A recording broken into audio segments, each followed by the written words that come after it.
Jack, we've got a mailbag today. I love the mailbag. You've got mail. So today's question, all right, from Eddie in Minnesota, is been seeing more localized security operations centers, more regional operations centers. How do I know who's good and who will continue to be in business? I'm going to have to ask you a question, a little clarifying question. When you say, or when Eddie says localized or regional operation centers for SOCs, do you know, or would you interpret that to mean industry-based, geographically based, company size-based, day of the week based? You know, how would you describe? Because I think it really has an impact on whether this is a good idea or a really bad idea. Yeah. So typically, and I think this is how Eddie meant it also, typically we say localized or regionalized, it implies a geography. Okay. It implies that local companies are getting together for this singular thing, or towns are getting together for this single thing, or there's a region of higher eds that are getting together for this thing, right? And the idea of saying they couldn't do it on their own, but together with some coordination that they could pool resources and do this thing, right? The industry trend at this point is saying you see these localized operation centers, whether they're local by industry segment or they're local by geography. The idea is you have the collective purchasing power, the collective human capital. But then the question then comes up of saying, okay, how do we make this sustainable? Then they try to monetize it, right? There's always a kind of profit angle about how you get additional dollars for this, right? It could be for tooling, it could be for staff needing raises, it could be for whatever, right? Just like inflationary stuff, right? And so the idea is saying, or the trend at this point is local regionalized security operation centers are charging for their services and bringing it out to other different constituents, right? So a couple of things. Number one, thumbs up to strengthen numbers, right? Because we know from our own experience across hundreds of customers and having piles and piles of analysts, right? The amount of threat intel you gather by having a broad base of receivers dragging telemetry in, you learn things faster. So +1 for an organization providing security operations who sees multiple clients, right? Yeah. Number two, there's the benefit in terms of effectiveness, right? Best practices, shared knowledge, a bunch of analysts getting together broadly across a wide variety of challenges. It's really unlikely if you've got 100 organizations together, or even 10, 1 out of 10 times you're going to be the first one, but 9 out of 10 times you're going to benefit from somebody else getting hit that you're going to learn from. So I think it's a goodness. The reason I'd asked the question at the top of the show about local and regional, I can understand why from sort of a human perspective, it's nice that I get to, run into Billy, at the local pub and we can talk about our security operations center stuff. But for better or for worse, your neighborhood is constructed of 4 basically 255 or less numbers, right? Your neighborhood's your IP range, typically. Yeah. If I think about the way a lot of the automated utilities work, we go out and scan the network, they're looking at subnets and they're knocking around. And my subnet isn't necessarily the guy in the building next door. It's not like the old wire phone system, right? And so I would argue that the idea of there being more aggregating SOCs is awesomeness. I think that to the extent that there may be a centralized funding authority, this would be like whole of state programs, right? Municipalities taking advantage of that. I think that's a good idea, but mainly because of a financial and control issue, right? Because they share a lot of the same political hierarchical structure. So I think that's a good idea in terms of a regional-based thing. But I think in general, what I would try to find out is an aggregated operation center that is either focused in my industry, so it's focused across hundreds of hospitals or dozens of hospitals or dozens of power plants or dozens of retailers, because we're likely to have similar infrastructure that we're running on top of. And so therefore, I'm probably likely to benefit more from threat intel, telemetry, current events from those folks. And I'd also recommend that you spread them out. I don't like regional because, frankly, if I'm on the West Coast, I want to learn from the people who are getting knocked around when people come to work at 8 o'clock in the morning in the East Coast, right? Because I'm able to clean the mess up before my team even ever gets in. Or likewise, close a business, we start seeing something in California and might feed it back onto the East Coast of the U.S., right? So I think that regional disparity is a good idea. A diverse regional pool is a good idea. So for Minnesotan friends, by the way, what was his name? Eddie. I thank him for the question because I think that people should be looking for organizations that are doing this. Yeah. The thing I'm going to tell you is the way you described it, I think a lot of the things do grow organically, right? I've got a really brilliant security leader, maybe in a college, regional college, and they create a SOC. The people are like, I want to get me some of that. And there's a lot of economies of scale to be had, right? So in that case, it's probably pretty much okay, right? And you bring them on, give them better services. But in the case of a major event that affects lots of people, my guess is that person and that team will most likely be focused on their own needs first, right? They'll put the fire out in their own house first. Otherwise, they can't help anybody else. And I'd also say that I think in a lot of cases, that doesn't scale super well, right? Here at NuHarbor, we've grown a big organization that solves a problem for lots and lots of different people, but that's a lot of work, right? Finding people, bringing them up to speed, driving efficiency, driving consistency in the delivery of services, that's a lot of work, and it's business work. It's not security work, it's business work. And I think that some of the regional SOCs, nobly motivated, right, to sort of solve this problem, they're not necessarily going to have the same skill base to develop an effective recurring service, right, that will grow and scale to the number of people they want to support, and they'll be hesitant to stop. Yeah, interesting. So it sounds like you're generally in favor of the idea with a few caveats. Yeah, and I think what I'd ask if I was in Eddie's shoes, right, and he's asking about how do I pick ones that are right, I think there's some basic questions you can ask them, right? So how many organizations do you cover and what kinds of events do you serve up? Important questions you ask of and I was going to say, there are groups that do this. They're called MSSPs, right? And they do this for a living. But I think of the same questions I'd ask in an RFP that I'm applying to a managed service provider, right, for cybersecurity. How many events do you typically send out? How do you reduce noise? How do you keep your threat intel updated? How many people are available? What kind of specified actionable advice will I get from you?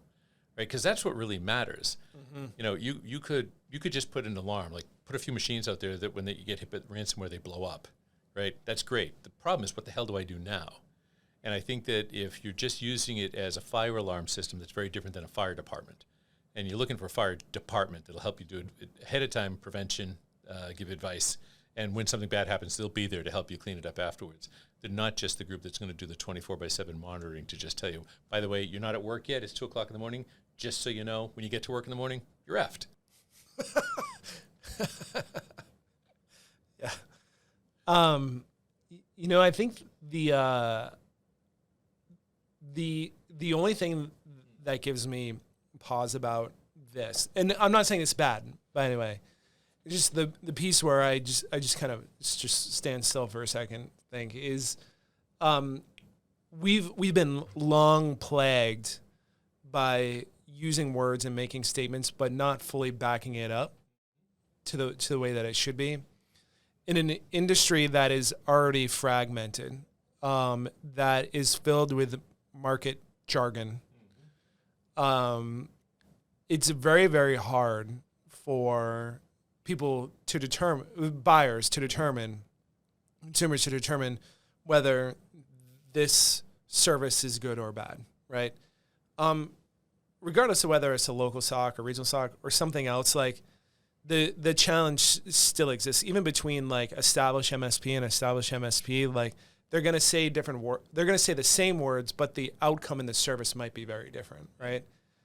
I would imagine, and this is total speculation, that some of this is going to kind of exacerbate some of like our taxonomy and like nomenclature problems that we have within the industry. But I think we just have that problem, period, right? And it's going to take time to play out.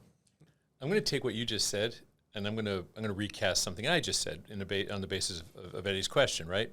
So, Eddie, if you're out there listening and trying to figure out how do I pick the right SOC provider, I've decided I'm not going to do it myself.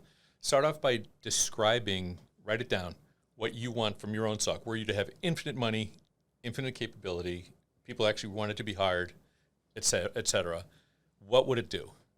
Right? So now you know what you want from your security operation, not from your SOC, but from your security operation. And before you go talk to anybody, yay, there's a regional SOC, take out your requirements. First, get your own team internally and your executives and your management team to say, yeah, geez, Ed, that's great, right? This is what we're going to go get. And then see if any of the existing SOCs can deliver to you what you think you need. Right. Because I think to your point, right, how do we cut through that jargon? Because we don't listen first and then react. We go to them with questions that are in a language that we understand, a relatively specific language that says, I need you to do this, I need action intel to look like this, I need response times to look like that, can you do it? And when they say, our XDR platform is around the most serviceable that you'll ever find, and our language is provided in sticks and taxi format so that you can measure it against the attack framework for viability. Right? You're just like, shut up. I just wanted to know, can you do these 6 things? Yeah. Right? And maybe that's the way we cut it through. We become more, and we recommend to our listeners and just to the public in general, we become more intelligent consumers, right? If you went to buy something that you understood, like a car or a bicycle or a loaf of bread, you know what you want.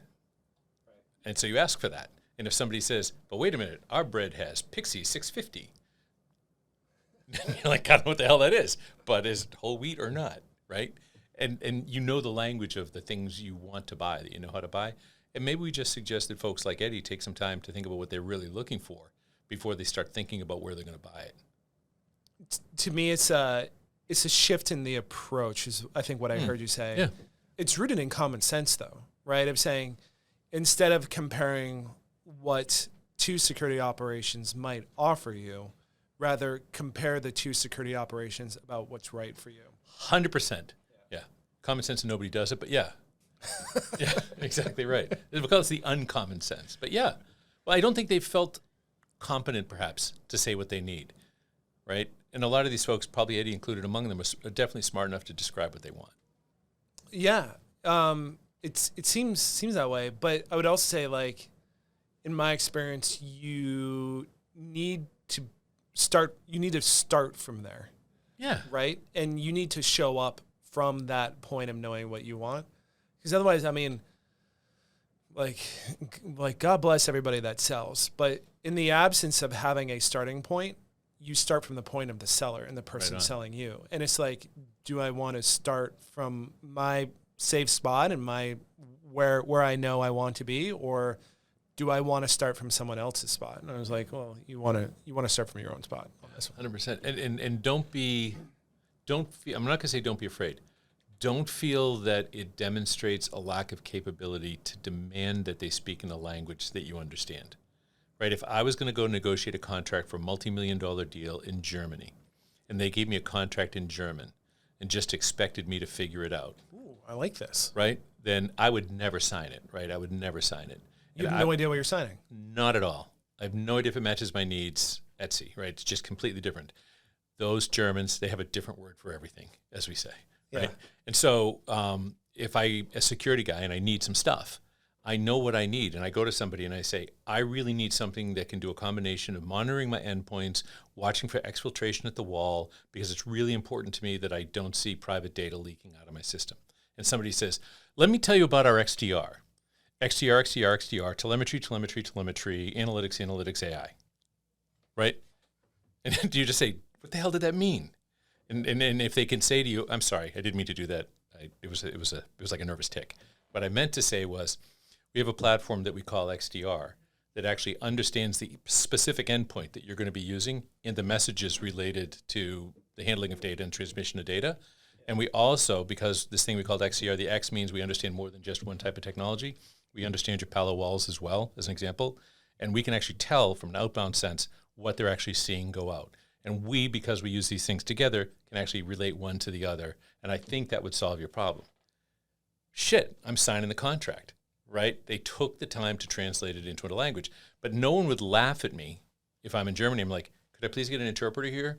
But I think that sometimes security people and security buyers are concerned that they don't feel like they're part of the cool kids club when people start, speaking in this bizarro language that we've created over the years to obfuscate the fact that half the tools don't work at all, right?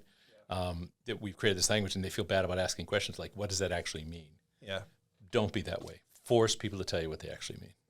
Yeah, it's like the idea of consumer medicine too, right? Like, I don't know about this. Tell me more. Well, it's similar as like to like your German comment, right? Of saying like if you go to a doctor and he gives you he or she gives you a diagnosis and you have no idea what they're saying to you, like doesn't necessarily mean you're dumb or like you're not understanding. Like they're just not using words you understand. Right on. Right? If you want the right treatment and you want the right outcome, you have to demand a higher sense of clarity as to the treatment that you are about to receive to figure out if it's right for you or not. Love it. Right? I mean, there's a lot of things about the body that are super complex that I know nothing about. But if it's going to come to like some type of operation, I'm going to be damn sure I know what's going on. Yeah, if something's got to come off, I want to know why. Yeah, right. Yeah. Cool. Take off anything, make sure you take off the left one. Excellent. Yeah. I like it. Cool. All right. Good stuff. Eddie, thanks so much. Anybody listening, if you have questions for the mailbag, pwned@NuHarborSecurity.com. Whether it's industry topics, whether it's questions about regional security operations centers or security operations technology, whatever it is, shoot it over to us and Jack and I will get into the intake flow, get it in queue for answering. And if you send us a question that gets selected here, we'll send you some swag. Swag out. As a thank you. Any other topics? Breach of the week. Anything else you want to hear about? Any M&A you hear about that you want a little bit of swiping on? Let us know. Yep. Sounds great. And if you like this episode, please rate us 5 stars on wherever you get your podcasts, and we'll get you on the next episode.